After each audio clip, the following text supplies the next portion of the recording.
नमस्कार, स्वागत है आपका डीबी लाइव ब्रेकिंग में। मैं हूं समीर आत्मज मिश्र और मेरे साथ हैं अमलेंदु उपाध्याय। पश्चिम बंगाल समेत 5 राज्यों में चुनाव के नतीजे कल आने वाले हैं, यानी 4 मई को नतीजे आएंगे और नतीजों का इंतजार है सबको। लेकिन सबकी निगाह लगी हुई है पश्चिम बंगाल में, क्योंकि 29 अप्रैल को जब दूसरे चरण के मतदान हुए हैं तब से लेकर अब तक वहां पर लगातार राजनीतिक सरगर्मी, यानी मतदान के बाद भी राजनीतिक सरगर्मी वहां पर बनी हुई है। चुनाव आयोग पर एक के बाद एक नए आरोप लग रहे हैं। चुनाव आयोग पूरी तरीके से विपक्ष के आरोपों के बीच में घिरा हुआ अपने को पा रहा है, लेकिन वो अपनी कार्यशैली को बदलने की कोशिश कतई नहीं कर रहा है, बल्कि वो इस पर और आगे बढ़ता जा रहा है। इधर फाल्टा विधानसभा में पूरी विधानसभा के चुनाव को निरस्त कर दिया गया है और वहां 21 मई को दोबारा चुनाव कराए जाएंगे, मतदान कराए जाएंगे और 24 मई को उसके नतीजे आएंगे। इतना लंबा गैप पुनर्मतदान में आखिर क्यों रखा गया है, यह भी एक बड़ा सवाल है। लेकिन कई सारे सवालों के बीच क्या कुछ चल रहा है पश्चिम बंगाल में, उसमें आपको बताते हैं कि मतगणना से पहले भी किस तरह की स्थितियां, और यहां तक कि कुछ एग्जिट पोल्स भी लगातार आते जा रहे हैं एक के बाद एक। एग्जिट पोल्स को तो लेकर सीधे सिरे से नकार दिया है ममता बनर्जी ने। उन्होंने दावा किया है कि 200 से ज़्यादा सीटें वो फिर इस बार जीतेंगी, जैसे 2021 में उन्होंने चुनाव जीता था। ये सारे एग्जिट पोल फेल होने वाले हैं। लेकिन क्या कुछ चल रहा है पिछले 24 घंटों के भीतर, जिस तरीके से कल 15 बूथों पर मतदान कराए गए 2 विधानसभा सीटों पर। उसके अलावा अब फाल्टा विधानसभा में पूरी विधानसभा के सभी बूथों पर मतदान कराए जाने की घोषणा की गई है। इसी मतदान पर वो उत्तर प्रदेश कैडर के जो आईपीएस ऑफिसर थे, जो अजय पाल शर्मा, उनका एक विवादित वीडियो वायरल हुआ था काफ़ी ज़्यादा। आखिर अब ये भी सवाल उठ रहे हैं कि जहां पर इतनी ज़्यादा कोशिश की चुनाव आयोग ने, सारी पैरामिलिट्री फोर्सेस भेजी, मतदाताओं को धमकाया, तक वहां ये नौबत क्यों आई कि दोबारा चुनाव कराने पड़ रहे हैं, दोबारा मतदान कराना पड़ रहा है, और मतदान के बीच इतना गैप क्यों रखा गया है। तो क्या कुछ घटनाक्रम घटा है अमलेंदु जी पिछले 24 घंटों में, और फाल्टा में जो एक पूरे निर्वाचन क्षेत्र के सभी बूथों पर जो मतदान कराने की घोषणा चुनाव आयोग ने की है, इसको लेकर क्या कुछ कह रही हैं राजनीतिक पार्टियां? हाँ, देखिए समीर जी, राजनीतिक दलों के अपने अपने तरीके के प्रतिक्रियाएं आ रही हैं। भारतीय जनता पार्टी जहां इसका स्वागत कर रही है, जाहिर सी बात है कि उसको स्वागत करना चाहिए, क्योंकि उसी की मांग थी, उसकी मांग पर चुनाव आयोग ने ये लिया है। अब समीर जी, वोटिंग होने के बाद अगर कहीं कोई प्रदर्शन हो रहा है तो इस तरीके से पूरे विधानसभा क्षेत्र में आप कर दें, तो इस पे भी सवाल उठते हैं कि यानी बीजेपी की हर आपत्ति आपको स्वीकार है, दूसरे दलों की अगर कोई आपत्ति है तो आप उस पर ध्यान नहीं देंगे। तो ये एक तो ये सवाल उठ रहे हैं। दूसरा ये सवाल उठ रहा है कि पश्चिम बंगाल में जिस तरीके के इंतज़ाम चुनाव की तरफ से किए गए हैं, इसी तरीके के इंतज़ाम असम में या तमिलनाडु में या केरल में या पुडुचेरी में क्यों नहीं किए गए, इसको लेकर भी सवाल उठ रहे हैं। लेकिन फिलहाल जो एक नया आया है मामला, ये नया मामला समीर जी फाल्टा विधानसभा क्षेत्र का है, जिसकी आपने जानकारी भी दी। और कल ये घोषणा की गई कि यहाँ जो है पुनर्मतदान सभी बूथों पर होगा और 21 मई को पुनर्मतदान होगा, 24 मई को मतगणना इसकी होगी। और ये बताया गया कि चूंकि नागरिकों ने प्रदर्शन किया था तो इसलिए वहाँ होगा। बीजेपी का कहना है कि वहाँ वर्षों से लोग जो है वोट नहीं डाल पा रहे थे फाल्टा, अब वर्षों से लोग वोट नहीं डाल पा रहे थे और बीजेपी अब तक सोई हुई थी। बीजेपी अगर अब जागी है तो वर्षों तक बीजेपी क्यों सोई हुई थी, ये भी सवाल है। अगर वर्षों से लोग वहाँ नहीं डाल पा रहे थे, कई चुनाव से नहीं डाल पाए, तो आप क्यों सोए हुए थे? सीपीएम भी है वहाँ, कांग्रेस भी है, वो भी क्या सोए हुए थे? आप ही अब जगह हैं, बाकी सब नहीं जगह। तो ये इस तरीके के लेकर सवाल उठाएं। लेकिन जो महत्वपूर्ण बात है वो ये है, अभिषेक बनर्जी ने इसका ज़बरदस्त तरीके से चुनौती भारतीय जनता पार्टी और चुनाव आयोग को दी है। और उनका कहना है कि तुम पूरी यूनियन गवर्नमेंट जो पूरा सब यहाँ का डेरा डाल दो, सब आ जाओ, उसके बाद भी तुम फाल्टा नहीं जीत पाओगे। ये अभिषेक बनर्जी ने साफ चुनौती दी है समीर जी। बिल्कुल, उस देखते हैं उन्होंने क्या कुछ लिखा हुआ है। लेकिन अमलेंदु जी, ये बड़ा सवाल तो है ही ना, वहाँ का वीडियो, और आप ये दावा कर रहे हैं कि हम बहुत निष्पक्ष और एक स्वतंत्र मतदान कराएंगे, वहां पर सभी लोग जाकर वोट डाल पाएंगे, और आप खुद ही कह रहे हैं कि ये सबसे ज्यादा संवेदनशीलता, और वहां स्थिति आ गई कि आपको पुनर्मतदान कराना पड़ रहा है। तो पूरी जो व्यवस्था का एक ढोल पीटा गया था चुनाव आयोग की ओर से पैरामिलिट्री फोर्सेस को भेजकर, तो ये सारी चीजें फिर क्या लग रहा है कि केवल दिखावे के लिए है? दिखावे के लिए नहीं समझिए। एक तो बड़ी बात यह है कि यहाँ से जो एनकाउंटर स्पेशलिस्ट उत्तर प्रदेश से गया, सिंघम जो था, आपने उसकी इतनी बेइज्जती कर दी जी। उसने वहीं जाके तो धमकी दी थी। तो इसका मतलब वो सिंघम फेल हो गया। अब यहाँ के क्या करेगा वो सिंघम? मतलब जिनको धमका रहा था उसने लोगों को धमकाने में कामयाबी हासिल कर ली। कामयाबी हासिल कर ली, इसका मतलब तो यही है, ये फेल हो गए। इसका मतलब कि वो जहांगीर खान जिसको धमका रहा था वो बहुत ताकतवर आदमी है कि यूपी का सिंघम वहां जाकर फेल हो गया, तो जो जहांगीर खान चुनौती दे रहा था कि हम तुमको निपटेंगे, और जो वहां चुनौती दी तृणमूल कांग्रेस के प्रवक्ता ने कि हम तुमको खींच कर ले आएंगे, इसका मतलब वो लोग सही है। तो चुनाव आयोग ने ये क्या, मतलब भारतीय जनता पार्टी करना क्या चाहती है ये भी तो समझ में आए जी। इसका मतलब समीर जी कि वो सिंघम की चुनौती की धमकियां और चुनाव आयोग के सारे काम, सेंट्रल की फोर्सेस का वहाँ उत्पात मचाना, ये सब भी काम नहीं आ पाया है, ये समझाता। फिर जब 90% के आसपास वोटिंग हो गई तो भाई ऐसे कौन से लोग रह गए जो वोट नहीं डाल पाए? बिल्कुल 90 के 93% हो गई है, तो ऐसे कौन लोग रह गए कि भाई तो कितने परसेंट वोट नहीं जाते? 200%।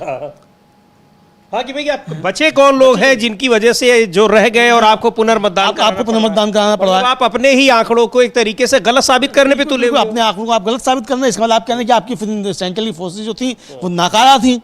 अमित शाह नाकारा है, चुनाव ये बताना चाहता है। अमित शाह की फोर्सेस वहाँ मौजूद थी और वहाँ एक एक आदमी पे एक जो था सिपाही केंद्रीय बल का तैनात था, तो ये सब नाकारा फोर्सेस ने। अमित शाह नाकारा गृह मंत्री का चुनाव ये बताना चाहता है। मुझे लगता है कि भारतीय जनता पार्टी को खासतौर से इस पर आपत्ति जतानी चाहिए थी कि हमारे गृह मंत्री की आपने फोर्सेस पे जो सवाल उठा दिया, इतने मजबूत यहाँ से अफसर भेजे गए थे, इतनी मजबूत फोर्सेस भेजी गई थी, लेकिन भारतीय जनता पार्टी जो खुशी मना रही है कि चुनाव आयोग ने ऐसा फैसला दे दिया। बिल्कुल, और ये कहा भी जा रहा है कि जो वहाँ पर तमाम ऑब्जर्वर्स, खासतौर से जो पुलिस के ऑब्जर्वर्स थे, वो ज्यादातर गृह मंत्री की पसंद के भेजे गए थे। अब उनकी पसंद के वहां पर अधिकारी भेजने के बावजूद चुनाव आयोग उस सीट पर दोबारा मतदान करा रहा है। बहरहाल क्या कुछ कहा है अभिषेक बनर्जी ने और किस तरीके से उनको इतना आत्मविश्वास क्यों है, उसको देख लेते हैं। उन्होंने लिखा है, जो उसका आपको अंग्रेजी में वो ट्वीट है, और उन्होंने उस ट्वीट में ये लिखा है, कह रहे हैं कि तुम्हारे बांग्ला विरोधी गुजराती गैंग और उनके प्यादे ज्ञानेश कुमार के लिए मेरे डायमंड हार्बर मॉडल को जरा सा भी नुकसान पहुंचाने के लिए 10 जन्म भी कम पड़ जाएंगे। तुम्हारे पास जो कुछ भी है सब ले आओ, मैं पूरे भारत संघ को चुनौती देता हूं, फाल्टा आओ, अपने सबसे ताकतवर लोगों को भेजो, दिल्ली से किसी गॉडफादर को भेजो, अगर तुम में हिम्मत है तो फाल्टा से चुनाव लड़ो। ये बहुत बड़ी बात है, और ये आत्मविश्वास अमलेंदु जी तभी आ सकता है जबकि वहां की जनता पर, वहां के मतदाताओं पर आपको भरोसा हो। भरोसा, जब आपकी जनता पर भरोसा हो। समीर जी, नेता की वाणी में ताकत कहाँ से आती है? वो जनता से आती है। मोदी, आप पुलिस वालों से, पैरामिलिट्री को लगाकर और आप लोकतंत्र में मतदाताओं से वोट ले लेंगे, ये संभव नहीं है जब तक जनता का विश्वास आप नहीं जीतेंगे। जनता का विश्वास नहीं देंगे, या तो फिर ये है कि जिस तरीके से आप जम्मू कश्मीर में करते रहे कि जो आरोप लगते रहते हैं कि फोर्सेस से ही आपने वोट डलवा लिए, तो यहाँ भी आप फोर्सेस से वोट डलवाने, वो तो एक अलग का मसला है। लेकिन आप ये चाहें कि आप फोर्सेस के, यहाँ वो भी संभव नहीं है। कोशिशें तो यही की गई, तैयारियां यही थी, लेकिन वो तैयारियां विफल इसीलिए हो गई कि अगर आप इस तरीके से जनता को धमका कर और आप वोट लेना चाहेंगे तो उसमें आप कामयाब नहीं हो सकते हैं। ये जो है वो पश्चिम बंगाल की जनता ने बताया, और अभिषेक बनर्जी जो चुनौती दे रहे हैं, वो चुनौती इसी दम पर दे रहे हैं कि उन्हें जनता पर पूरा भरोसा है कि फाल्टा आओ और सब अपने गॉडफादर को भेज दो और यहाँ चुनाव लड़के दिखाओ। भाई अमित शाह ही लड़कर देख ले फाल्टा से, बिल्कुल दिक्कत क्या है? अमित शाह फाल्टा से लड़के, शुभेंदु अधिकारी भवानीपुर चले गए लड़ने के लिए, वही फाल्टा से लड़ ले, बिल्कुल क्यों नहीं लड़ सकते? हाँ, अगर जनता पर इतना भरोसा, इतना विश्वास है और आपने पूरी फोर्स भी उतार रखी है, तो आप खुद चुनाव वहां से लड़ लीजिए। और ये चुनौती है, लेकिन अब इस चुनौती को किस तरीके से स्वीकार करते हैं। अब 21 मई को ये उस फाल्टा सीट पर मतदान होगा और 24 को उसके नतीजे आएंगे, तो यहाँ भी एक बड़ा गैप। खैर, अब एक सीट का है नतीजा, एक सीट से कोई बहुत फर्क नहीं पड़ेगा। चुनाव के जो नतीजे हैं, कोई टाई होने वाले दिखाई भी नहीं पड़ रहे हैं कि बराबर बराबर सीटें मिलने वाली है, और एक ही सीट उसमें नतीजा तय कर देगी कि किसकी सरकार बननी है, किसकी नहीं बननी है। पूरी तरीके से एग्जिट पोल्स के बारे में जो वहां पर ग्राउंड रिपोर्ट्स आ रही हैं, वो कहा जा रहा है कि ये जो बहुत सारे एग्जिट पोल्स जो 200 के ऊपर सीटें बीजेपी को दे रहे हैं, जो पिछले चुनाव में भी 200 से ज्यादा सीटें दे रहे थे, उनको फिर से मुंह की खानी पड़ेगी। वहां का जो एक दिखाई पड़ रहा है पब्लिक परसेप्शन, वो सीधे तौर पर बता रहा है कि वहां ममता बनर्जी सरकार में उसी मजबूती के साथ वापस आने वाली हैं। अब कल पता ही लग जाएगा। तो उसमें एक सीट सीट पर मतदान 21 तारीख को होगा या 25 तारीख को होगा, उससे कोई बहुत फर्क नहीं पड़ने वाला है। लेकिन फर्क ये पड़ने वाला है कि आखिर आपने पूरी केंद्रीय फोर्सेस को उतार दिया, सब कुछ कर दिया, और उस सीट पर खास तौर पर बावजूद उसके वहां पर आपको दोबारा मतदान कराने की जरूरत पड़ रही है। तो आप अपनी व्यवस्था को, अपने इंतजाम को खुद ही फेल बता रहे हो, ये स्पष्ट हो गया है। बिल्कुल समीर जी, अपनी व्यवस्था को आप खुद फेल बता रहे हैं, ये एकदम स्पष्ट हो गया है। और चुनाव आयोग ने खुद पर ही सवाल खड़े कर लिए। अगर आपने वहाँ तैयारियां की थी और आपने कहा था कि निष्पक्ष, स्वतंत्र और पारदर्शी चुनाव होगा, इसका मतलब आप फाल्टा में फेल हुए हैं। अगर आप पूरा चुनाव करा रहे हैं दोबारा से, तो यही आप स्वीकार कर रहे हैं कि आप फेल हुए हैं। तो क्या ज्ञानेश कुमार इस्तीफा देंगे या हलफनामा देकर राष्ट्र से माफी मांगेंगे? तीसरा तो कोई विकल्प नहीं है। तो अब ज्ञानेश कुमार को इस्तीफा दे देना चाहिए या फिर राष्ट्र से हलफनामा देकर माफी मांगनी चाहिए, ये साफ तौर पर समझा जाना चाहिए समीर जी। लेकिन अब ज्ञानेश कुमार ऐसा कुछ भी नहीं करेंगे क्योंकि ऊपर से दबाव बताया जा रहा है। लेकिन चुनाव आयोग सवालों के घेरे में, और चुनाव आयोग लगातार जिस तरीके के दांव खेल रहा है समीर जी, और जिस तरीके से टीएमसी ने चुनौती दी है, उसके बाद बीजेपी की घबराहट और सामने खुलकर आ गई है। अब ये नए सिरे से पूरी कॉन्स्टिट्यूंसी में, खासतौर से फाल्टा में चुनाव करवाने का घोषणा जो है, और वो भी 1 महीने बाद, ये एक संदेश देने की जो मशीनरी है, उसको संदेश दिया गया है कि अगर दूसरा कोई जीत भी रहा होगा, तो हम इस तरीके से चुनाव दोबारा करवा दिएंगे। अब मान लीजिए समीर जी की कुछ 10 सीटें अगर जीत रही होंगी तो, और उसके परिणाम घोषित नहीं होंगे, तो 10 सीटों पे आप कह देंगे कि हम तो फिर से चुनाव करा रहे हैं, काउंटिंग बेकार हो गई। कुछ भी कह सकते हैं। अगर आप बीजेपी के नेताओं, उनके कार्यकर्ताओं की मांग पर कुछ भी अगर कर सकते हैं, क्योंकि अभी जो कल 15 बूथों पर जो मतदान हुए थे अमलेंदु जी, इनमें भी ज्यादातर वही बूथ थे जहां बीजेपी के लोगों ने आपत्तियां जताई थी कि हाँ दोबारा मतदान कराया जाए। तो आप बीजेपी के लिए ही पूरी तरीके से काम करता दिखाई पड़ रहा है, ऐसा लग रहा है कि इसमें अब कोई संदेह नहीं है। और चुनाव आयोग ये बताने की कोशिश भी कर रहा है। अब सुन लेते हैं कि बीजेपी ने किस तरीके से वहां मांग की थी फाल्टा में दोबारा मतदान कराने की, पर अब दोबारा मतदान के बाद भी अगर 24 मई को परिणाम आएंगे फिर भी हार जाएंगे तो क्या होगा। बहरहाल सुन लेते हैं वहां पर जो बीजेपी नेता है दिलीप घोष, क्यों उन्होंने फाल्टा में मतदान कराने की, दोबारा मतदान कराने की मांग की है। तो अब ये सवाल है कि वहां पर फिर इतने के बावजूद, लेकिन अभिषेक बनर्जी जो चुनौती दे रहे हैं, तो वो चुनौती वो वहाँ पर उन लोगों के, उन मतदाताओं के अपने प्रति समर्थन के बदौलत ही दे रहे हैं, ये साफ दिखाई पड़ रहा है। तो कोई बहुत फर्क नहीं पड़ेगा फाल्टा में पुनर्मतदान का भी, लेकिन वहाँ पर मतदान की अगर वो अपील कर रहे हैं तो चुनाव आयोग ने तुरंत उनकी मांग को स्वीकार कर लिया, यानी बीजेपी के नेताओं की मांग को। तो बिल्कुल आप सही कह रहे हैं कि अगर कई और जगहों पर भी, हालांकि अब काउंटिंग के दिन कैसे मांग कर देंगे कि आप मतदान कराइए, लेकिन ये न्यू इलेक्शन कमीशन है, यहाँ तो कुछ भी हो सकता है। हाँ बिल्कुल, ये यहाँ कुछ भी हो सकता है समीर जी। और ये न्यू इलेक्शन कमीशन जिस तरीके से काम कर रहा है, ये न्यू इलेक्शन कमीशन अजब तरीके का इलेक्शन कमीशन है। आप समझ सकते हैं कि किस तरीके के आरोप लग रहे हैं और खुद ही उन आरोपों में फंसता चला जा रहा है। एक तरीके से विपक्ष के आरोपों को आप स्वीकार कर ले रहे हैं कि भाई विपक्ष के आरोप जो है एकदम सही है। सही है, हाँ। अगर आप यहाँ बीजेपी के लिए ही काम, बीजेपी के लिए आप काम कर रहे हैं, बीजेपी को कहीं भी दिक्कत लग रही है तो आप तुरंत आगे खड़े हैं कि हाँ लाइए इसको हम ठीक करते हैं। बीजेपी के लिए आप तुरंत आगे खड़े हैं। और बड़ी बात यह है कि भाई ये मांग किसने की थी। अब दिलीप घोष जो कह रहे हैं, वो कह रहे हैं कि साहब चूंकि वर्षों से कई चुनाव से लोग वोट नहीं दे पाए थे, तो अब ये कई चुनाव से वोट नहीं दे पाए थे, तो इससे पहले का चुनाव क्या नकारा था?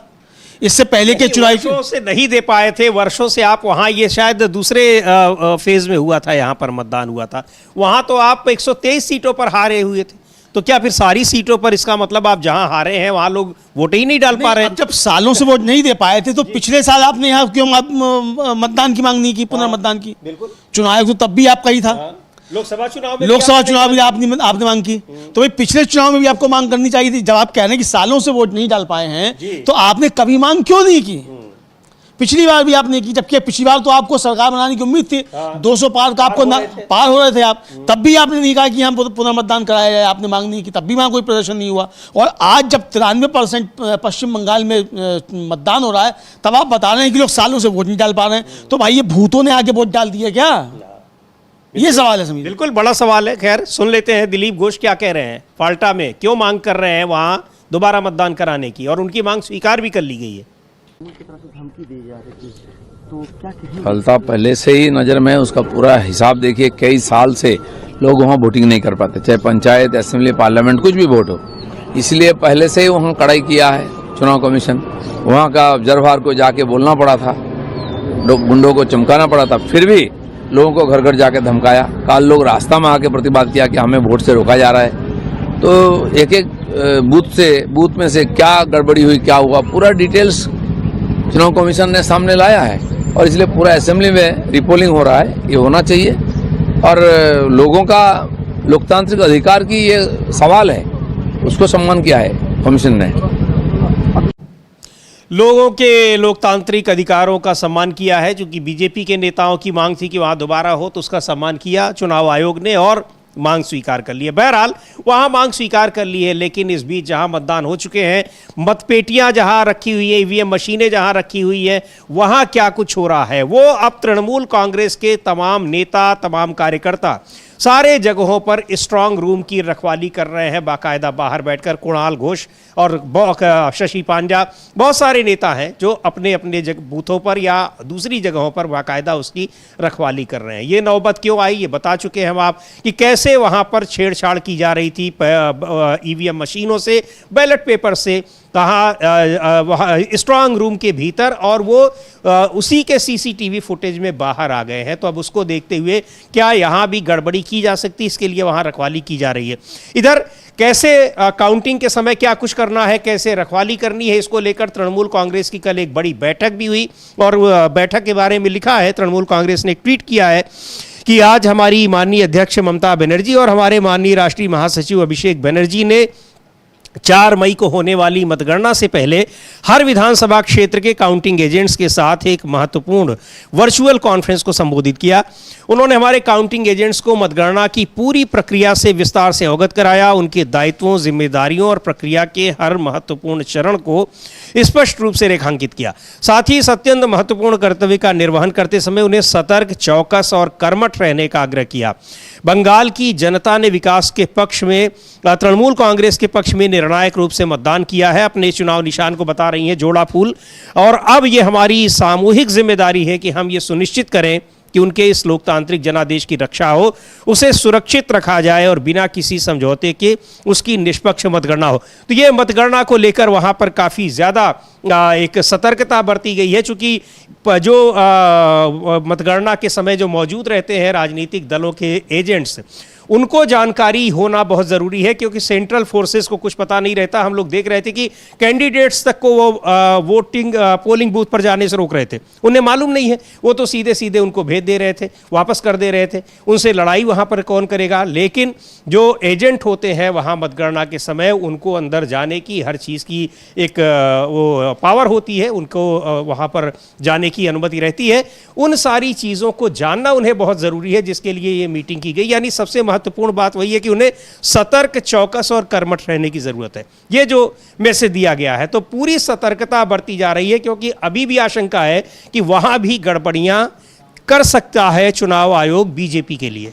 बिल्कुल बिल्कुल समीर जी, अभी भी आशंकाएं हैं। और जिस तरीके से केंद्रीय ऑब्जर्वर्स की, अतिरिक्त ऑब्जर्वर्स की नियुक्ति की गई है, उसके बाद फिर ये और शंकाएं व्यक्त की गई, और उसके बाद इसीलिए सुप्रीम कोर्ट तक मामला पहुंचा।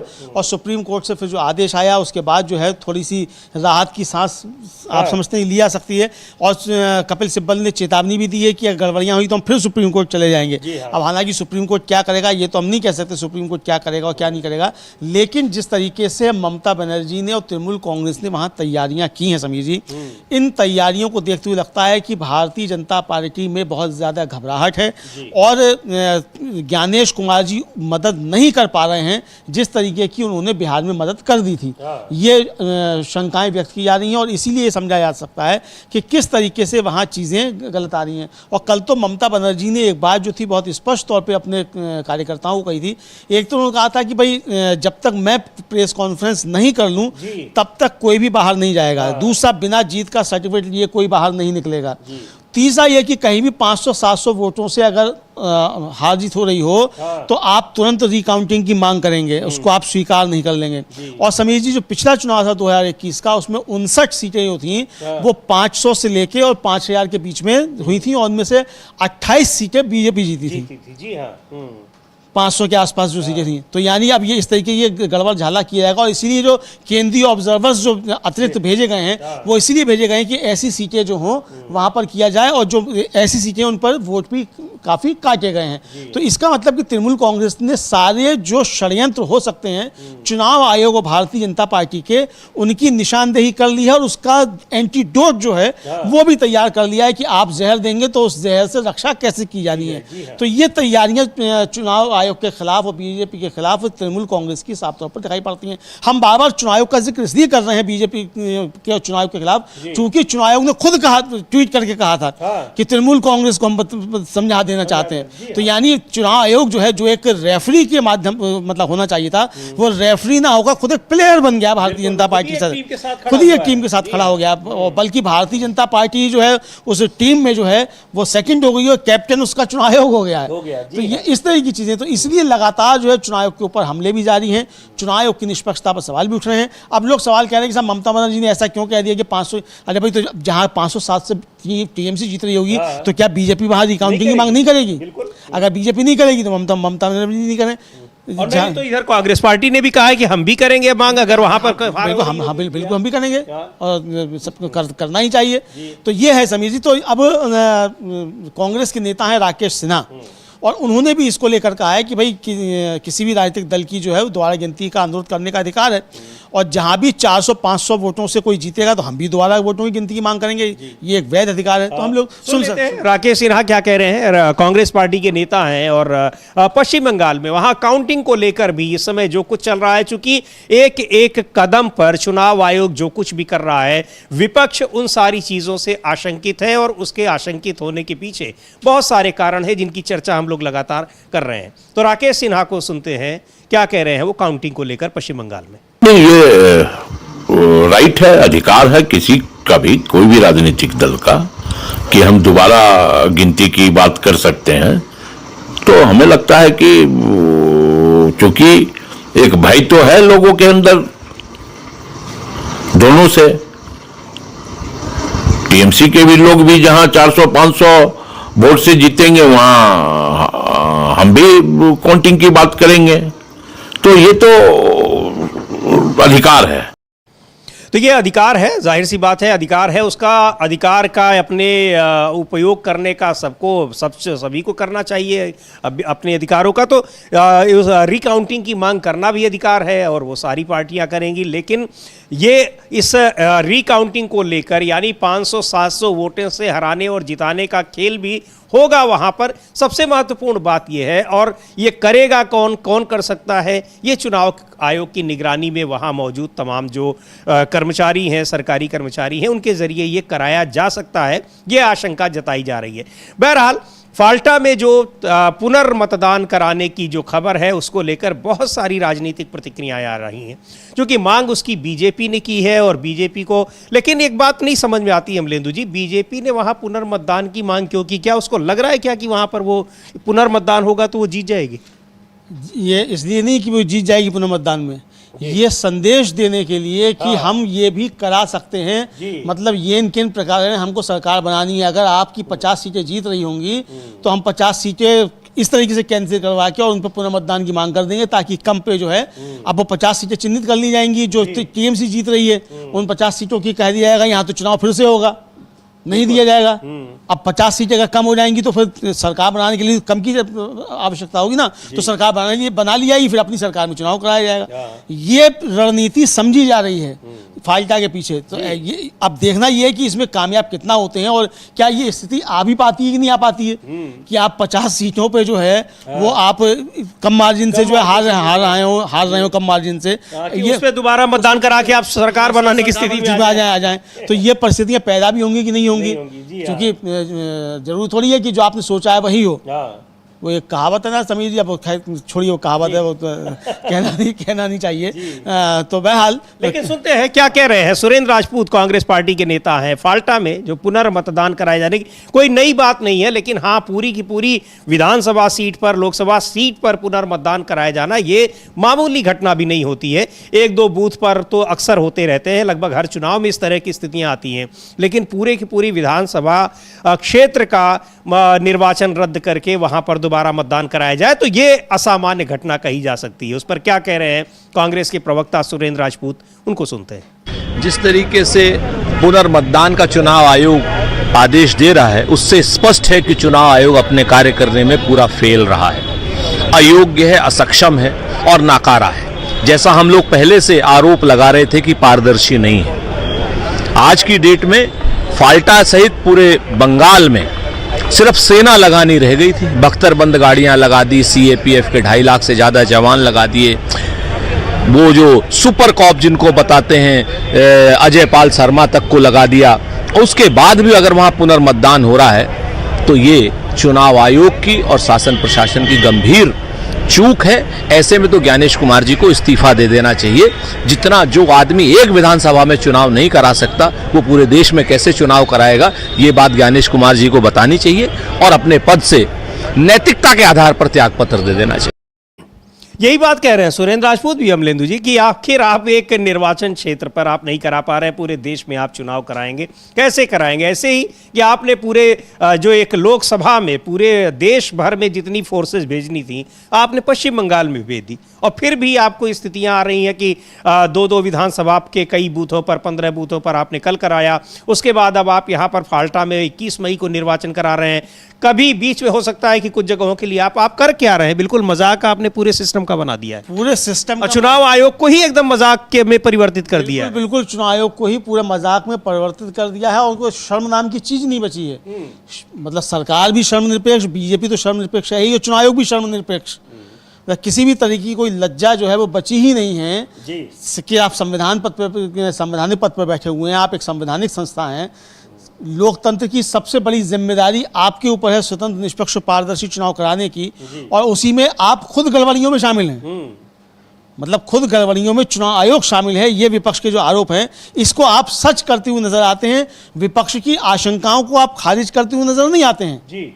तो ये समीर जी एक बहुत गंभीर चुनौतियां हैं। लेकिन समीर जी, किरण रिजिजू साहब जो हैं केंद्रीय मंत्री हैं, संसदीय कार्य मंत्री, पहले कानून मंत्री भी आ चुके हैं, उन्होंने आज एक ट्वीट किया है और वो ट्वीट भी इस बात की गवाही देता है कि भारतीय जनता पार्टी की दुरभिसंधि सीबीआई, ईडी और चुनाव आयोग जैसी संस्थाओं के साथ किस तरीके से है उसको खुलेआम अब एक तरीके से किरण रिजिजू साहब स्वीकार कर रहे हैं। इसका अर्थ यही निकलता है जो उनका ट्वीट है। हम लोग वो ट्वीट लेते हैं, ये ट्वीट ये है कि ये किरण रिजिजू लिख रहे हैं कि सभी विपक्षी दलों ने सरकारी एजेंसियों, ईवीएम, चुनाव आयोग और मीडिया पर हमला किया है। मीडिया की भी बात अभी हम लोग करेंगे।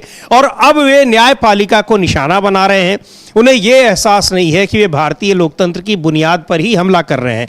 जरा इंतजार कीजिए, भारत की जनता उन्हें करारा जवाब देगी और उन्हें जिंदगी भर याद रहने वाला सबक सिखाएगी। अब ये तो बहुत बड़ी धमकी दे रहे हैं, लेकिन ये किरण रिजिजू साहब को भी ये समझना चाहिए कि ये जो लिख रहे हैं कि भारतीय लोकतंत्र की बुनियाद पर हमला कर रहे हैं, उसी पर हमला हो रहा है। तभी लोग इतना परेशान हैं, इतने चिंतित हैं कि न्यायपालिका से लेकर और जितनी भी संस्थाएं हैं, चाहे चुनाव आयोग हो, वो किस तरीके से एक सत्तारूढ़ पार्टी के लिए काम करता हुआ दिखाई पड़ रहा है, स्पष्ट रूप से दिखाई पड़ रहा है। और वो काम करते हुए दिखने की कोशिश भी कर रहा है, बाकायदा उसको शो कर रहा है कि हाँ, हम सत्तारूढ़ पार्टी के लिए काम कर रहे हैं। तो ये चिंता की बात है। और इसका मतलब अब आप स्वीकार भी कर रहे हैं कि ये सारी एजेंसियां हमारे लिए काम कर रही हैं और इसकी वजह से विपक्ष को चिंता हो रही। तो विपक्ष क्यों नहीं चिंतित? तो अब विपक्ष क्यों?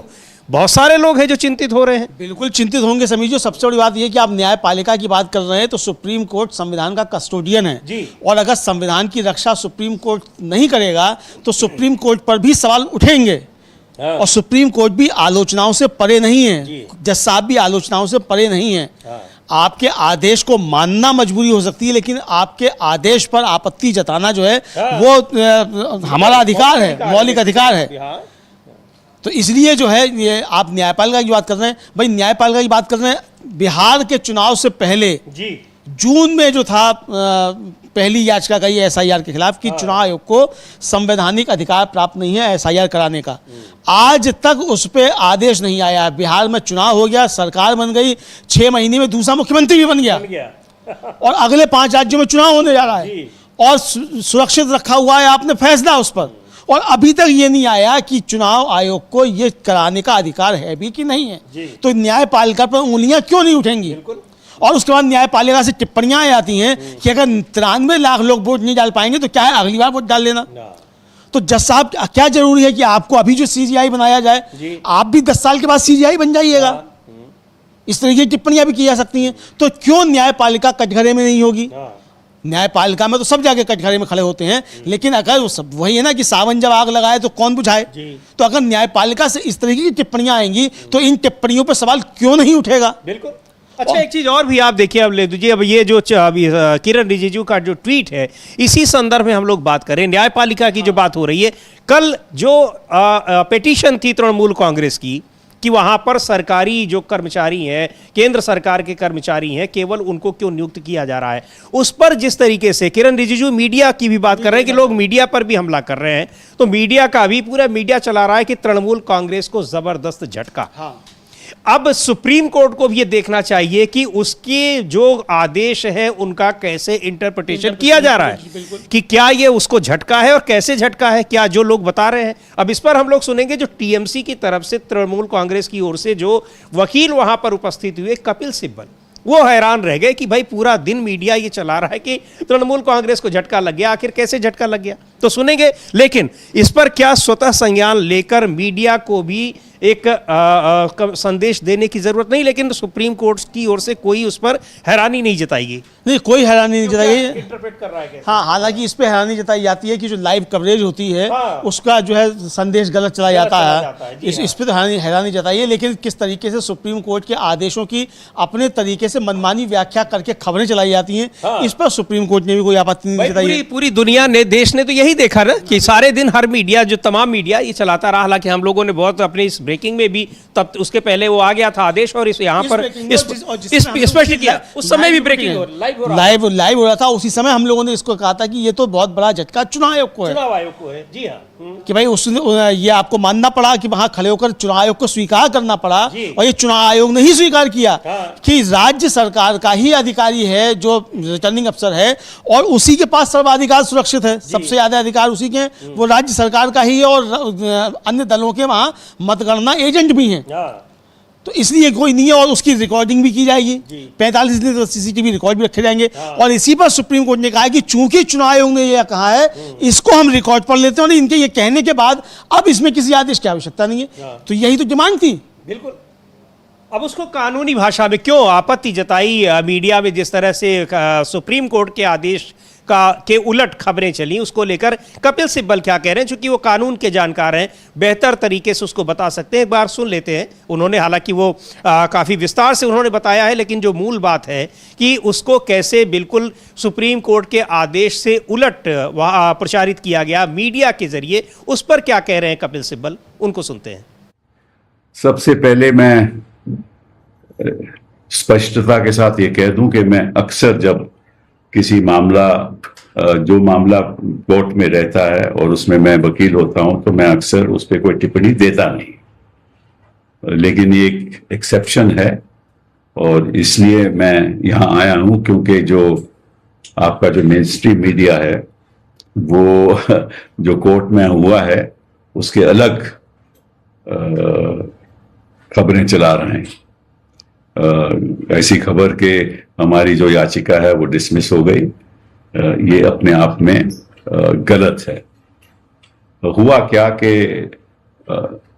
हाई कोर्ट में जो टीएमसी ने दावा किया था वो ये था कि ये सर्कुलर गलत है, और ये सर्कुलर होना नहीं चाहिए, क्योंकि इस सर्कुलर के अंतर्गत ये कहा गया है कि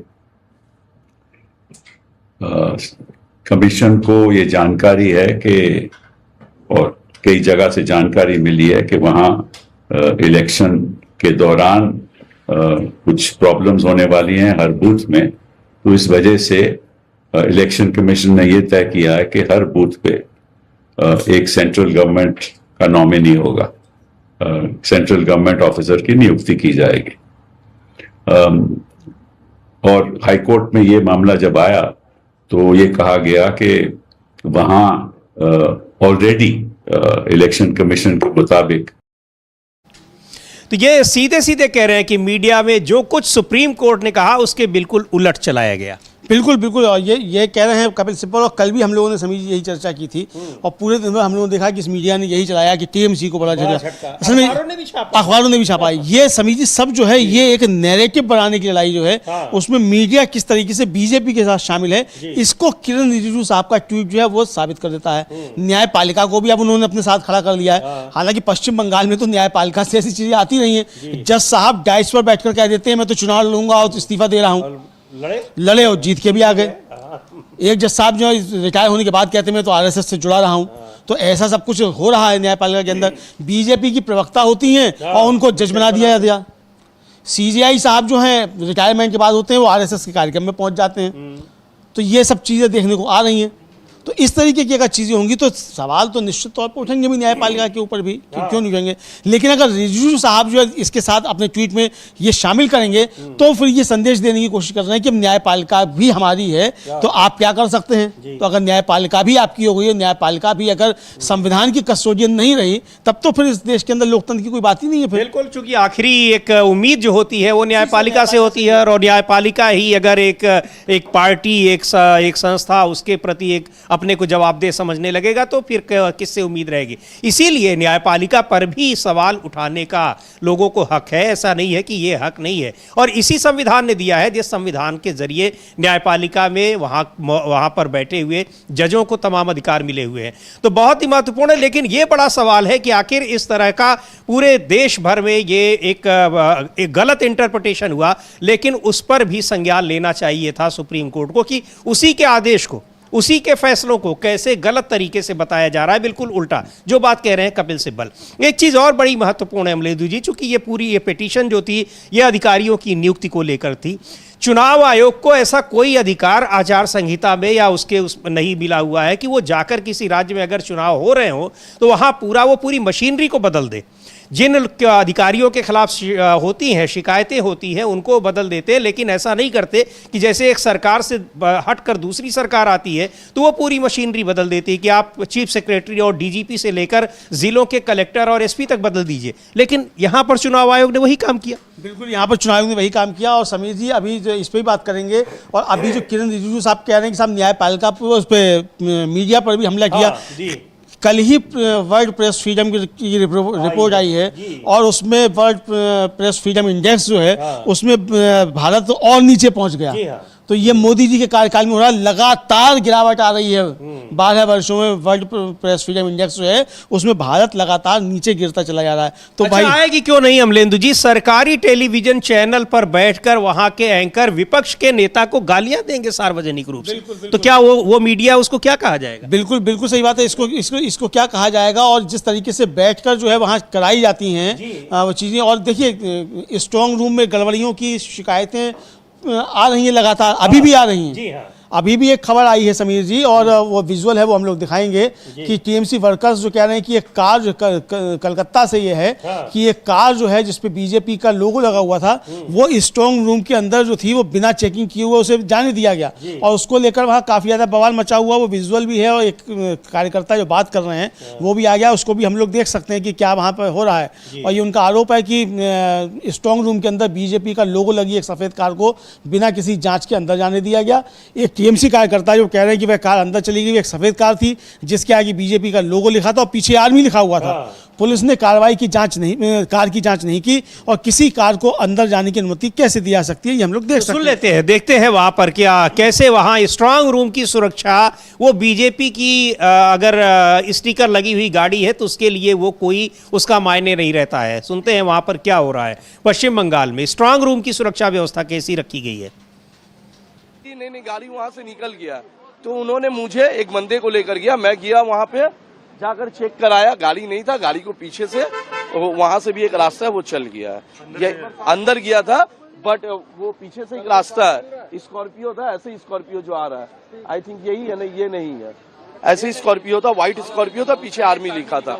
तो हम लोग बैठे हुए, तो हम लोगों ने आवाज उठाया ये गाड़ी अंदर क्यों जाएगा। अच्छा आप आर्मी के लोग हैं तो सामने तो आप पार्टी का लोगो तो नहीं लगा सकते, नहीं तो गलत है ना, ये तो सिस्टम विरोधी आप काम कर रहे हैं। इन्होंने चेक नहीं किया, इन लोगों का थोड़ा सा वो गलती है। आप कैसे किसी भी गाड़ी को जाने देते? गाड़ियां अंदर गई हैं कि वापस बाहर आ गई? वो गाड़ी को दूसरे रास्ते से निकाल दिया है, पुलिस वालों ने मुझे ले जाकर दिखाया। यही गाड़ी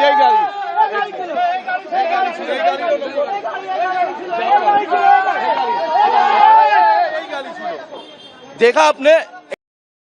तो ये बाकायदा वो गाड़ी भी दिखा रहे हैं कि ये गाड़ी वहाँ स्ट्रांग रूम के अंदर चली जा रही है, कैसे चली जा रही है, अब ये उसका कौन जवाब देगा। लेकिन जबकि स्ट्रांग रूम एक बहुत ही उसकी सुरक्षा व्यवस्था बहुत कड़ी होती है और वहाँ पर बंद रहता है, वहाँ के जो ताला लगा रहता है, चाबी उसकी ज़िले के सीनियर ऑफिसर्स के पास ही होती है, सबके पास होती भी नहीं है। और जब भी वो खुलता है तो वहाँ पर जितने राजनीतिक जो कैंडिडेट्स होते हैं राजनीतिक दलों के, उनके प्रतिनिधियों की मौजूदगी में ही खुल सकता है वो। बिल्कुल उनकी मनमानी नहीं हो सकती समीर जी। और सवाल ये है कि जब कैंडिडेट वहाँ नहीं थे तो खोला क्यों गया था? जी, इसी तरीके इसीलिए आरोप लगे, इसीलिए सब वहाँ हुआ। और अब ये उस दिन भवानीपुर में यही तो हुआ था, ये जहाँ ममता बनर्जी फिर 4 घंटे बैठी रही। ममता बनर्जी 4 घंटे वहाँ बैठी रही, वहाँ ये हुआ समीर जी। और जो नेताजी इंडोर स्टेडियम में जहाँ कुणाल घोष और शशि पांजा बैठे, वहाँ भी यही हुआ कि साहब बाहर CCTV फुटेज जो है उसमें दिख रहा है कि अंदर कुछ हो रहा है, बॉक्स खोले जा रहे हैं और बॉक्स अंदर खोले जा रहे हैं और कैंडिडेट कोई अंदर है ही नहीं। और फिर कहा गया कि हमने तो सब मेल कर दिया था। अरे मेल कर दिया था तो कैंडिडेट वहाँ नहीं था, आपने खोल कैसे दिया? जब कोई भी कैंडिडेट था, सिर्फ TMC के नहीं और भी कैंडिडेट वहाँ नहीं थे, कोई भी कैंडिडेट नहीं था, बीजेपी वाला भी नहीं था। लेकिन बीजेपी वाले को उस पर आपत्ति नहीं थी। तो उसको पता है कि चुनाव आयोग खोल के कुछ कर रहा होगा तो वो हमारे लिए ही कर रहा होगा। बिल्कुल यही है। और सभी जो वर्ल्ड प्रेस फ्रीडम इंडेक्स की हम लोग बात कर रहे थे और इसको लेकर मल्लिकार्जुन खड़गे जो हैं उन्होंने एक बहुत लंबा चौड़ा भी ट्वीट किया, लेकिन उसका एक थोड़ा सा अंश हम लोग दिखा सकते हैं। चूंकि रिजिजू साहब ने आज वर्ल्ड प्रेस फ्रीडम इंडेक्स के दिन ही ये ट्वीट किया कि साहब मीडिया पे भी हमला किया। तो ये क्या हमला है क्या, तो हम लोग देख सकते हैं कि उनका मल्लिकार्जुन खड़गे का ट्वीट एक बार देखते हैं स्क्रीन पर। और लिख रहे हैं खड़गे की विश्व प्रेस स्वतंत्रता दिवस पर देश को एक कड़वी और नकारी न जा सकने वाली सच्चाई का सामना करना होगा। 2014 से बीजेपी शासन के तहत विश्व प्रेस स्वतंत्रता सूचकांक में भारत की स्थिति लगातार गिरी है और ये 197वें स्थान पर यानी 157th रैंक जो है उस पर हम पहुंच गए हैं। एक स्वतंत्र प्रेस अपने सही अर्थों में सरकार की बातों को बढ़ा चढ़ाकर बताने या उसकी नाकामियों को छिपाने के लिए नहीं होता है। इसका मकसद सत्ता से सवाल करना, शक्ति की जांच परख करना और पद पर बैठे लोगों को जवाबदेह ठहराना होता है। मीडिया सत्ता और जनता के बीच लोकतांत्रिक संतुलन बनाए रखता है। पत्रकार ही सार्वजनिक सच्चाई के रखवाले होते हैं। जैसा कि पंडित नेहरू ने कहा था, प्रेस की स्वतंत्रता सिर्फ एक नारा नहीं है बल्कि लोकतांत्रिक प्रक्रिया का एक जरूरी हिस्सा है। मौजूदा शासन में यह जरूरी हिस्सा बुरी तरह से खतरे में पड़ गया है। संघ परिवार ने न्यूज रूम की आवाज दबाने के लिए कानूनी ढांचों को हथियार के तौर पर इस्तेमाल करना तेज कर दिया है। मानहानि कानून, राष्ट्रीय सुरक्षा से जुड़े प्रावधान और सख्त आपराधिक कानून न्याय के साधन के तौर पर नहीं बल्कि डराने धमकाने के औजारों के तौर पर इस्तेमाल किए जा रहे हैं। लंबा लेख है, लेकिन उन्होंने बताया कि 2000 आंकड़े भी दिए हैं मल्लिकार्जुन खड़गे ने कि 2014 से 2020 के बीच 135 से ज्यादा पत्रकारों को गिरफ्तार किया गया, हिरासत में लिया गया या उनसे पूछताछ की गई। 2014 से 23 के बीच 36 पत्रकारों को जेल में डाला गया। उत्पीड़न का दायरा तेजी से बढ़ा है और कई पत्रकारों पर UAPA जैसे सख्त कानून लगाए गए हैं। अब जब ये है काफ़ी चीज़ें उसमें उन्होंने बताई हैं अलग अलग राज्यों में और खासकर कि जो बीजेपी शासित राज्य है वहाँ का उन्होंने हवाला दिया। बीजेपी शासित राज्यों का हवाला दिया और ये भी हवाला दिया है समीर जी कि जो बीजेपी शासित राज्य हैं वहाँ किस तरीके से जो पत्रकार हैं वो अपने काम करने की वजह से मारे भी जा रहे हैं। और उन्होंने नाम भी लिखे हैं। उत्तर प्रदेश में राघवेंद्र वाजपेयी, छत्तीसगढ़ में मुकेश चंद्राकर, उत्तराखंड में राजीव प्रताप सिंह, हरियाणा में धर्मेंद्र सिंह चौहान। इनमें से हर कोई भ्रष्टाचार और जनता से जुड़े मुद्दों पर रिपोर्टिंग कर रहा था। आज वे सत्ता से सच बोलने की भारी कीमत चुकाने की एक दुखद याद दिलाते हैं और अपने मौजूदा नियंत्रण से संतुष्ट न होकर बीजेपी RSS सरकार पूरी तरह से हावी होने की अपनी चाहत में अब सोशल मीडिया पर भी अपनी पकड़ और मजबूत करने की कोशिश कर रही है ताकि उसकी आवाज को भी दबाया जा सके। बीजेपी RSS का संदेश साफ है, स्वतंत्र पत्रकारिता को सजा मिलेगी और बात मानने वालों को इनाम दिया जाएगा। मीडिया का एक हिस्सा सत्ताधारी व्यवस्था की ही बातें दोहराने तक सिमट गया है, जबकि जो लोग लगातार सवाल पूछते रहते हैं उन्हें लगातार निशाना बनाया जाता है। जैसे ही हम विश्व प्रेस स्वतंत्रता दिवस मनाते हैं, यह सभी संबंधित पक्षों के लिए गहन आत्मचिंतन का विषय है। जी बिल्कुल, ये कि यहाँ पर कैसे हम इस जो रैंकिंग है इसमें हम नीचे गिरते चले जा रहे हैं। अब 157वें नंबर पर आ गए हैं। लेकिन एक भी बात है अमलेंदु जी, आप इस तरह की जब जो रिपोर्ट्स आती हैं, पहले इन्हीं सारी रिपोर्ट्स को हम मानते थे, लेकिन अब जो सत्ता पोषित लोग हैं वो कह देते हैं कि ये सब विदेशी लोग हैं और ये जानबूझकर ऐसी रिपोर्ट बनाते हैं ताकि भारत की छवि खराब। हाँ बिल्कुल बिल्कुल, मतलब सारी अंतर्राष्ट्रीय रिपोर्ट खराब है, सब भारत की छवि खराब करने के लिए हैं। सिर्फ बीजेपी भारत की छवि सही करने के लिए काम करती है, बाकी सब भारत की छवि खराब करते हैं। अब अगर सब भारत की छवि खराब करते हैं तो राजीव जी गैर कुछ है जिनकी तारीफ करते हैं, जैसे अब कोई भी एक जिसका अननोन टाइप का कोई संगठन है, कोई मैगजीन है, अगर वो बता देगी कि सबसे लोकप्रिय प्रधानमंत्री नरेंद्र मोदी हैं, तो वो उसको फिर बहुत बेहतर तरीके से यहाँ पेश किया जाता है। हाँ, लेकिन अगर कोई मैगजीन जो है बीजेपी में सबसे बेहतरीन नेता योगी आदित्यनाथ को बता देता है तो ये नहीं कहते हैं कि ये सही है। जी, तो ये भी तो है समीर जी। मतलब कोरोना काल के दौरान वर्ल्ड हेल्थ ऑर्गेनाइजेशन जो है WHO, उसकी रिपोर्ट आई और उसकी रिपोर्ट में कहा गया कि भारत में कोरोना और उससे जुड़ी जो उसके साइड इफेक्ट्स थे उसकी वजह से लगभग 50 लाख मौतें हुई। कह दिया गया ये तो गलत है, ये भारत को बदनाम करने की कोशिश है, डाटा सही नहीं है। उसमें से भारत को नहीं, अमेरिका को भी कहा गया था कि अमेरिका ने भी आंकड़े छिपाए।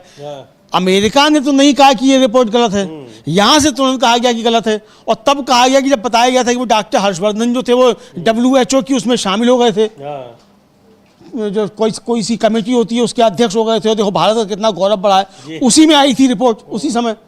तो अब आपने कह दिया ये रिपोर्ट गलत है।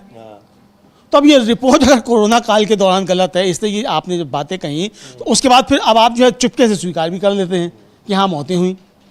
तो ये उस समय आपको कह देना, चूंकि सारे विदेशी षड्यंत्र जो हैं वो जब से मोदी जी आए तभी से हो रहे हैं। इसका मतलब मोदी बहुत कमजोर प्रधानमंत्री हैं। बीजेपी ये कहना चाहती है कि उनके आने के बाद विदेशों के षड्यंत्र शुरू हो गए। उससे पहले के सब प्रधानमंत्री थे वो विदेशी षड्यंत्र कामयाब नहीं होने देते थे। अब नोएडा में अगर हो जाए आंदोलन मजदूरों का और हरियाणा में हो जाए तो ये पाकिस्तान है, हर चीज़ के पीछे पाकिस्तान है। अब मोदी जी के आने के बाद पाकिस्तान इतना ताकतवर हो गया कि भारत के अंदर सब जगह गड़बड़ियाँ कर लेता है। तो मजदूर आंदोलन को भी प्रभावित, हाँ मजदूर आंदोलन को भी प्रभावित कर रहा है। तो वही ऐसा कमजोर प्रधानमंत्री नहीं चाहिए। ठीक है, आपकी सरकार तो बीजेपी खुद बदल दे ऐसा कमजोर प्रधानमंत्री, लेकिन नहीं बदलेंगे। बिल्कुल, ये चीज़ें लेकिन बहुत गंभीर है। इस रिपोर्ट में जिस तरह से वर्ल्ड प्रेस फ्रीडम की जो रिपोर्ट है उसमें रैंकिंग नीचे चले जाना ये अच्छी बात नहीं है। किसी देश की मीडिया का स्वतंत्र होना उस देश की मजबूत लोकतांत्रिक व्यवस्था का प्रतीक होता है, ये कोई मामूली बात नहीं है। और यही बात कह रहे हैं खड़गे भी कह रहे हैं, और ये बहुत सामान्य सी बात है, इसमें कोई बहुत जटिल बात नहीं है। बहरहाल पश्चिम बंगाल में क्या कुछ हो रहा है, TMC के नेता हैं सौगत रॉय, एक बार उनको सुनते हैं। और वहां एक सीट पर केवल फाल्टा में पूरी विधानसभा की सभी बूथों पर दोबारा मतदान जो कराया जा रहा है उसको लेकर वो क्या कह रहे हैं। We have seen that it is according to us not a happy decision. Why alone Falta would be isolated and elections held there again is not clear to us. Anyway, we cannot do anything. If elections are held, we will participate in it. तो ये एक ठीक decision नहीं है, उसको लेकर बात कर रहे हैं कि केवल एक ही सीट पर क्यों। और यही बात कांग्रेस के नेता राशिद अल्वी भी कह रहे हैं कि गड़बड़ियां तो पूरे बंगाल में ही हुई हैं, तो आखिर खाली 2-4 सीटों पर 2-4 जगहों पर ही क्यों हो रही है, पुनर्मतदान क्यों कराया जा रहा है, वहाँ पर पूरी जगह सभी जगहों पर कराया जाए। तो क्या अब ये भी हो सकता है कि सारी जगहों पर फिर से मतदान कराया जाए। बंगाल नहीं, असम की बात भी कह रहे हैं कि बंगाल और असम दोनों जगह जो है गड़बड़ियां हुई हैं। और ये जिस तरीके से चुनाव कराए गए हैं ये लोकतंत्र पर एक कलंक है। सुन लेते हैं, बिल्कुल बहुत गंभीर टिप्पणी की है राशिद अल्वी ने, कांग्रेस नेता हैं, पूर्व सांसद हैं। सुनते हैं उनको क्या कह रहे हैं। देखिए, इरेगुलरिटीज सिर्फ 2-4 जगहों पे नहीं हुई है, सारे बंगाल में हुई है। बंगाल के अंदर और आसाम के अंदर जिस तरीके का चुनाव हुआ है वो डेमोक्रेसी के चेहरे पर एक कलंक है। देश का लोकतंत्र सिसकियां ले रहा है, रो रहा है, खत्म हो रहा है। बंगाल के अंदर 2.5 लाख पैरामिलिट्री फोर्सेस आपने लगा रखी है आधे बंगाल के अंदर। आपने वो तमाम ऑफिसर्स जो भारतीय जनता पार्टी के लिए सॉफ्ट कॉर्नर रखते हैं, उन सबको बंगाल भेज रखा आपने इलेक्शन के अंदर। और अब काउंटिंग के अंदर भी खबरें आ रही हैं कि इलेक्शन कमीशन उन्हीं लोगों को डिप्लॉय कर रहा है जो बीजेपी के लिए सॉफ्ट कॉर्नर रखते हैं। क्या election commission Bharatiya Janata party की कोई फ्रंटियर ऑर्गेनाइजेशन बन गया है? आसाम के अंदर वहां का मुख्यमंत्री बंदूक से एक मुसलमान को मार रहा है और इलेक्शन कमीशन खामोश है। हिंदुस्तान की जुडिशरी खामोश है। भारत किधर जा रहा है? जो हालात बंगाल में पैदा कर दिए गए हैं, उसमें अगर ममता की सरकार बनती है तो ये मेरे लिए एक बहुत बड़ा सरप्राइज होगा। भारतीय जनता पार्टी की जो हरकतें हैं बंगाल के अंदर, वो किन्हीं भी हालात में वहां सरकार बनाना चाहती हैं। और अगर बंगाल में बीजेपी आई तो मेरा यकीन है कि देश का लोकतंत्र खत्म हो गया है। 24 परगना पे ही रहते हैं सर, और लोकल प्रोटेस्ट हो रहे हैं। उनका एक फल्टा एरिया है और वहां पे भी एलिगेशन लगाया जा रहा है, आरोप लगाया जा रहा है कि टीएमसी के लीडर्स हैं, लोगों को वहां पे धमकियां दे रहे हैं। एक आरोप लगाया गया है टीएमसी की इरा फिल चौकीदार नाम है, कि वो थ्रेटनिंग कर रहे हैं और कह रहे हैं कि घर जला देंगे। अगर टीएमसी के लोग इस तरीके का काम कर रहे हैं तो इलेक्शन कमीशन क्या कर रहा है? पैरामिलिट्री फोर्सेस क्या कर रही हैं? जब किसी भी प्रांत के अंदर चुनाव होता है, सारा एडमिनिस्ट्रेशन, सारी पुलिस इलेक्शन कमीशन के हुक्म के मुताबिक काम करती है। और बंगाल के अंदर तो खास तौर से सारा एडमिनिस्ट्रेशन इलेक्शन कमीशन के मुताबिक काम कर रहा है। प्राइम मिनिस्टर को पब्लिक मीटिंग की इजाजत मिल रही है, विपक्ष के नेताओं को आसानी से इजाजत नहीं मिल रही। तो वहां पे अगर इस तरीके का कोई वाकया हो रहा है तो ये जिम्मेदारी इलेक्शन कमीशन की है।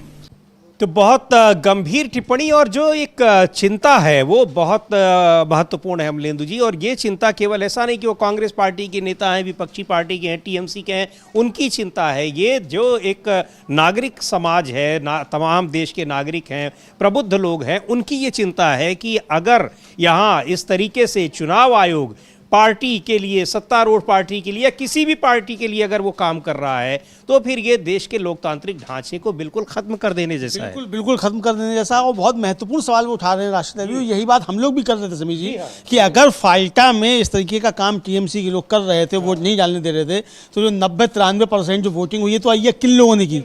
भूतों ने आके कर दी। और अगर ऐसा हुआ है, गड़बड़ी हो रही थी, वोट नहीं डालने दिए जा रहे थे, तो चुनाव आयोग और जो आपने यहाँ सेंट्रल की फोर्सेस भेजी थी, उस सिंघम आपने वहीं भेजा था, तो ये क्या कर रहे थे? अच्छा, इसी आधार पे बीजेपी ने मांग भी की कि लोग वोट नहीं डाल पा रहे हैं और बहुत दिन से नहीं डाल पा रहे हैं, तो इसलिए आप दोबारा सालों से नहीं डाल पा रहे हैं। तो एक पिछली बार के भी चुनाव करवा लो, फिर 2021 के भी करवा लो, कि 2021 में भी था वो गलत वोट चल गए थे, 2021 का भी चुनाव फिर से करा दो फाल्टा में। नया चुनाव आयोग कुछ भी करा सकता है, बीजेपी की किसी भी मांग पे कुछ भी कर सकता है, तो ये हो सकता है। लेकिन जो हम लोग देख रहे हैं वहां स्ट्रांग रूम में चौकस है, पूरा विपक्ष वहां पर बने हुए हैं। लेकिन जिस तरह की गड़बड़ियां थोड़ी देर पहले दिखाया हमने कि कैसे एक प्राइवेट वाहन स्ट्रांग रूम के भीतर घुस जा रहा है और उसकी रिपोर्टिंग हो रही है, सब कुछ हो रहा है, लेकिन कोई जवाबदेही नहीं, अभी तक कोई प्रतिक्रिया नहीं आई है। चुनाव आयोग ने डिनाई नहीं किया उसको। और क्या कुछ हो रहा है, एक और वहां पर स्ट्रांग रूम के बाहर तृणमूल कांग्रेस के कार्यकर्ता है, वो बता रहे हैं कि क्या कुछ चल रहा है इस समय पश्चिम बंगाल में। यानी जो कह रहे थे अभी थोड़ी देर पहले राशिद अलवी कि जो हरकतें कर रहा है, उन्होंने सीधे सीधे यही शब्द इस्तेमाल किया कि चुनाव आयोग जो हरकतें कर रहा है वो देश के लोकतंत्र को खत्म कर देने वाला है। और वो सारी चीजें जो ग्राउंड पर वहां कार्यकर्ता हैं उसकी रिपोर्ट वो कर रहे हैं। सुनते हैं टीएमसी के एक कार्यकर्ता को क्या कह रहे हैं, किस तरह से वहां स्ट्रांग रूम्स के भीतर भी बीजेपी के नेता, बीजेपी के कार्यकर्ता और उनकी गाड़ियां बेरोक टोक जा रही हैं। ऐसा है कि हम लोग यहाँ पे शांतिपूर्ण बैठे हुए थे। यहाँ पे सेंट्रल फोर्स बहुत अच्छा से चेक कर रहे थे। सेंट्रल फोर्स बोलिए, कैलकाटा पुलिस बोलिए, जितने भी पुलिस महकमे के लोग हैं, बहुत अच्छा से चेकिंग चल रहा था। किसी को जाने नहीं दिया जा रहा था, बहुत अच्छा से चेकिंग चल रहा था। लेकिन अचानक होता है क्या कि एक एक्स आर्मी का गाड़ी आता है, स्कॉर्पियो, जो गाड़ी का नंबर 8099 और उसके पीछे एक डिजायर गाड़ी रहता है, स्विफ्ट डिजायर वो रहता है। उसके डेस्क बोर्ड के ऊपर पे बीजेपी का झंडा लगा रहता है। वो गाड़ी विदाउट चेकिंग सीधा स्ट्रांग रूम के तरफ जाता है। स्ट्रांग रूम की तरफ में वहां पे रुकता है। गाड़ी रुकने के बाद वहां से 3 लोग उतरते हैं, उतर के स्ट्रांग रूम के अंदर जाते हैं। अब उसके बाद में हमारे बंदे को एक ले जाया गया, बोला कि गाड़ी है कि नहीं आप देख के। और जब वहां पे वो गया तो वहां गाड़ी नहीं था। उसके बाद जब हम लोग आए तो हम लोग को यहाँ पे साइड कर दिया गया। साइड करके वो गाड़ी को निकाला गया। फिर यहाँ हमारे सामने, आपके भी सामने निकला है, आपने भी देखा होगा, गाड़ी का नंबर 8099 व्हाइट स्कॉर्पियो। तो बिल्कुल बाकायदा उसकी पहचान हम लोगों ने पिछला जो वीडियो देखा था उसमें वो गाड़ी जाते हुए दिख भी रही थी अमलेंदु जी, और ये बता रहे हैं कि वाइट स्कॉर्पियो गाड़ी जिसका नंबर है 8099, ये खुद बता रहे हैं। अब इन सारी चीज़ों को वहाँ जो सुरक्षाकर्मी हैं, जो लोग लगे हुए हैं, जो अधिकारी लगे हुए हैं, सेंट्रल गवर्नमेंट के जिन अधिकारियों को चुनाव आयोग ने बहुत एक विश्वास के साथ वहाँ लगाया है, वो कर क्या रहे हैं? बिल्कुल। और बताइए, इसीलिए लगाया गया है उनको, क्या बीजेपी की गाड़ियों को जाने दीजिए? हाँ, ये भी हो सकता है इसीलिए लगाया गया हो। और ये आरोप तो तृणमूल कांग्रेस का है ही कि बीजेपी, तृणमूल कांग्रेस का क्या, सारे विपक्ष का आरोप इसी तरीके का है कि जो अधिकारी की नियुक्ति की गई है तो इस तरीके, मतलब जो शब्दों का इस्तेमाल कर रहे हैं राशिद अलवी, वो तो कह रहे हैं कि चुनाव आयोग की जो हरकतें हैं और ये लोकतंत्र की हत्या है, इस तरीके के तो ये शब्द इस्तेमाल कर रहे हैं। तो चुनाव आयोग तो सवालों के घेरे में समीर जी है ही। और अब देखिए, सरकार बने, किसी की बने ना बने, लेकिन लोकतंत्र की हत्या करने का काम चुनाव आयोग ने बीजेपी की मिली भगत से किया है।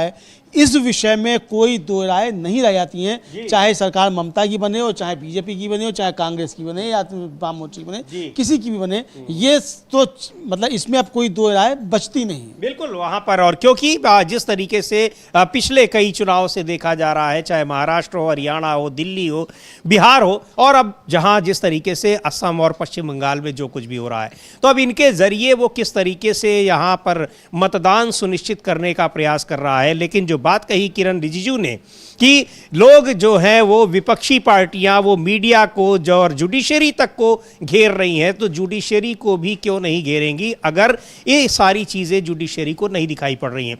न्यायपालिका को यानी सुप्रीम कोर्ट को उन्हीं के आदेशों का इंटरप्रिटेशन गलत तरीके से, बिल्कुल अपोजिट तरीके से किया जा रहा है, लेकिन वो खामोश हैं, कुछ नहीं बोल रहे हैं। पूरा सा क्या जो तमाम लोग जो उन टीवी चैनलों को देखते होंगे, अखबारों को पढ़ते होंगे अमलेंदु जी, उनको तो यही लगा होगा।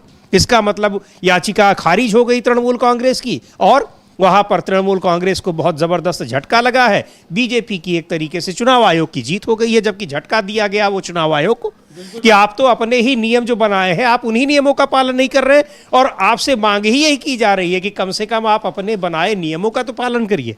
बिल्कुल सर, बिल्कुल यही कहा गया था कि जो आपके नियम है भाई, अपने नियमों का ही आप पालन कीजिए, और आप अपने नियमों का ही पालन जो है वो नहीं कर रहे हैं। और सुप्रीम कोर्ट ने जब आपने चुनाव ने कहा कि हम अपने नियमों का पालन करेंगे, तो ये कहा कि अक्षरशः पालन किया जाएगा।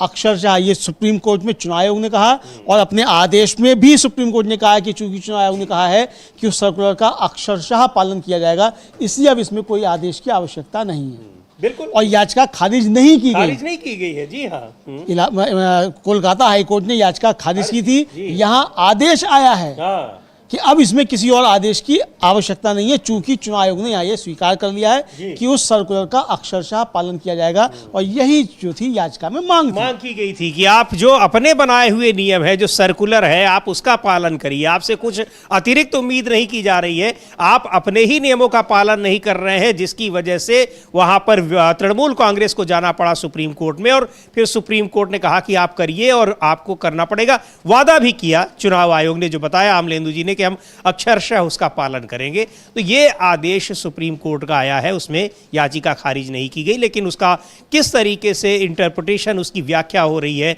कि यहाँ तृणमूल कांग्रेस की याचिका खारिज हो गई। खैर, अब इस पर सुप्रीम कोर्ट को संज्ञान लेना चाहिए, वो क्या लेता है नहीं लेता है, लेकिन कपिल सिब्बल ने बहुत स्पष्टता के साथ उस सुप्रीम कोर्ट का जो आदेश था उसका एक तरीके से उसकी व्याख्या उन्होंने की, जिसको हम लोगों ने आपको सुनवाया।